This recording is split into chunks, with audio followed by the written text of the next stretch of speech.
En Belgique, un avion en difficulté a largué une centaine de tonnes de kérosène au-dessus de plusieurs communes liégeoises. Ce qui s'échappe des ailes, c'est bien du carburant et non de la fumée. Le pilote a effectué ce largage en raison de soucis techniques.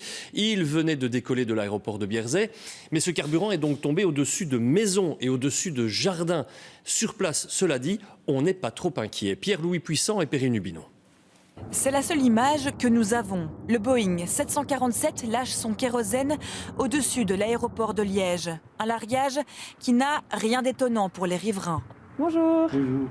Je pense pas grand-chose parce que ça n'a pas tellement d'importance pour nous. On n'a pas le choix de toute façon. C'est dans la logique des choses. On aimerait bien arrêter de sentir le kérosène quand on sort dehors avec les enfants ou des choses comme ça, mais ça change rien. On devrait faire d'une autre façon si on veut liquider.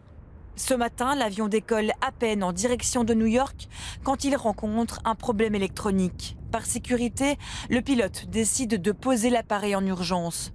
Trop lourd, il tourne en rond et vide son réservoir. Si le pilote considère qu'il a un problème de train d'atterrissage et que par exemple une jambe de train n'est pas verrouillée ou pourrait présenter un risque d'éclatement ou d'effondrement au moment de l'impact, alors il est normal qu'il cherche à s'alléger.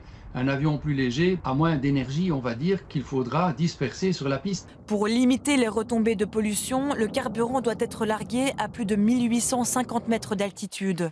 C'est bien le cas et pourtant cette maman reste inquiète. Un peu quand même, oui. Parce que ici, j'ai la petite quand même qui a 3 ans aussi.